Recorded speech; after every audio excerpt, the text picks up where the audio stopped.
அனைவருக்கும் வணக்கங்க. இன்றைக்கி நம்ம பானு ட்ரெடிஷன் சேனலில் சத்து நிறைந்த கருப்பு கவுனி அரிசி தேங்காய் பால் பாயசம் எப்படி செய்யலான்னு இந்த வீடியோவில் பார்க்கலாம். இந்த பாயசத்துக்கு நான் 150 கிராம் கருப்பு கவுனி அரிசி எடுத்திருக்கேங்க. இதை நம்ம ஒரு தடவை கழுவிக்கலாம். இந்த மாதிரி நல்ல தண்ணியில் ஒரே தடவை கழுவிட்டு அதை தண்ணியை உடனே வடிச்சிருங்க. இப்போ இதை நம்ம வறுக்க போகிறோம் நெய் போட்டு. இப்போ ஒரு பாத்திரத்தை அடுப்பில் வச்சுக்கலாம். கொஞ்சமாக நெய் ஊற்றிக்கோங்க, 2 ஸ்பூன். அதில் இந்த கவுனி அரிசியை போட்டு நம்ம லைட்டாக வறுத்தரலாம். இந்த கருப்பு கவுனி அரிசியில் அதிக அளவில் ஊட்டச்சத்துக்கள் இருக்குதுங்க. இது நம்மளோட செரிமானத்தையும் நல்லா அதிகரிக்குது, செரிமான சக்தியை. இதில் நம்ம பாயசமாக செஞ்சு சாப்பிடையில குழந்தைங்களும் விரும்பி சாப்பிடுவாங்க.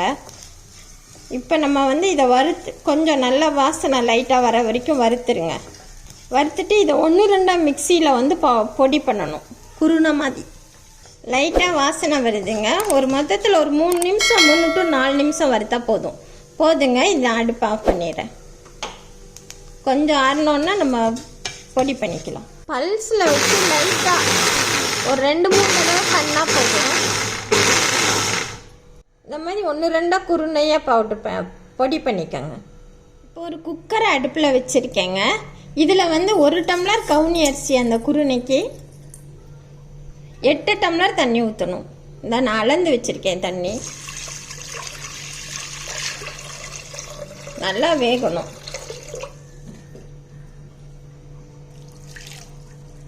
இந்த மிக்ஸி இதெல்லாம் கழுவிட்டு நெய் ஒட்டி இருக்கும், அதெல்லாம் சேர்த்துக்கோங்க.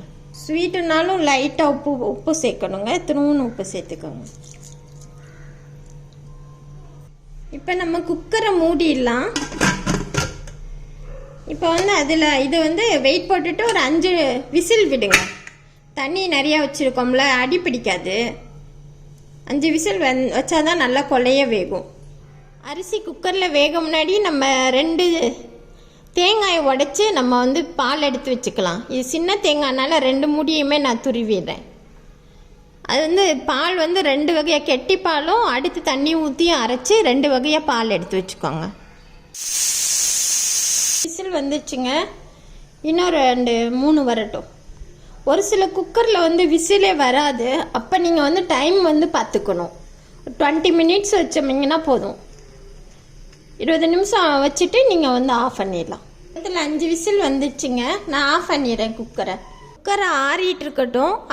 அதுக்குள்ளே நம்ம சர்க்கரை இதெல்லாம் பாயசத்துக்கு தேவையான பொருட்களை எடுத்து வச்சுக்கலாம். நாட்டு சர்க்கரை தாங்க இதுக்கு சேர்க்கணும். நாட்டு சர்க்கரை 1/4 கிலோ. 150 கிராம் அரிசிக்கு இந்த 1/4 கிலோ நாட்டு சர்க்கரை சரியாக இருக்கும். உங்களுக்கு ஸ்வீட் இன்னும் வேணும்னா இன்னும் கொஞ்சம் சேர்த்துக்கலாம். தேங்காய் பால் இது 2வது எடுத்ததுங்க, தண்ணி கலந்து எடுத்தது. இது திக்கான தேங்காய் பால். இதை நம்ம கடைசியாக தான் சேர்க்கணும்.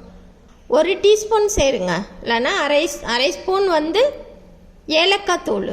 இதெல்லாம் நம்ம ரெடியாக எடுத்து வச்சுக்கிட்டோம். இப்போ குக்கர் ஆறிச்சான்னு நம்ம பார்த்துடலாம். இப்போ நம்ம வெயிட் எடுத்துட்டு குக்கர் ஆறிச்சுங்க. வெயிட் எடுத்துட்டு திறந்து பார்க்கலாம்.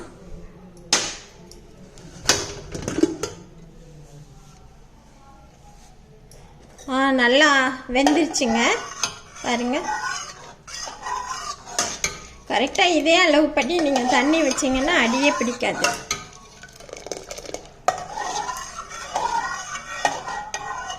இப்போ நம்ம திரும்ப அடுப்பை கொஞ்சம் பற்ற வச்சிடலாம். நல்லா சூப்பராக வெந்துருச்சு. நான் வறுத்ததுனால வாசனையும் நல்லா கமகமன்னு இருக்குது.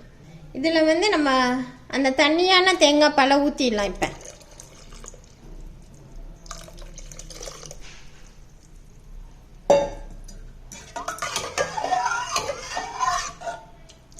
நல்லா கொதிக்கட்டும். கொஞ்சம்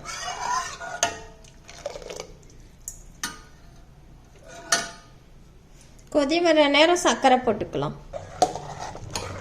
பாருங்க, நல்லா பாயசம் கொதிச்சிட்டு இருக்கு. இப்போ நம்ம நாட்டு சர்க்கரையை சேர்த்துடலாம்.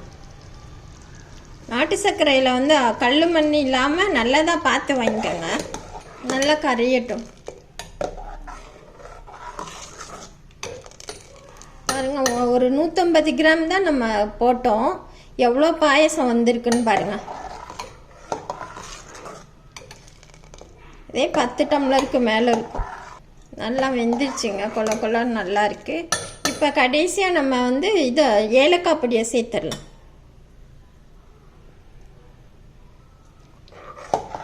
அதையும் சேர்த்துட்டு தான் நம்ம வந்து திக்கான தேங்காய் பாலை ஊற்றுவோம்.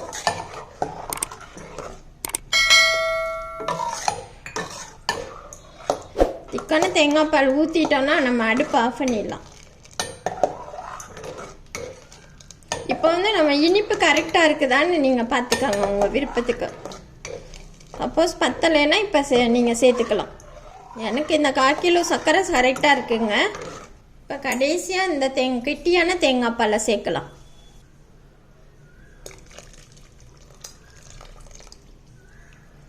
அவ்வளோதான், அடுப்பை ஆஃப் பண்ணிடலாம்.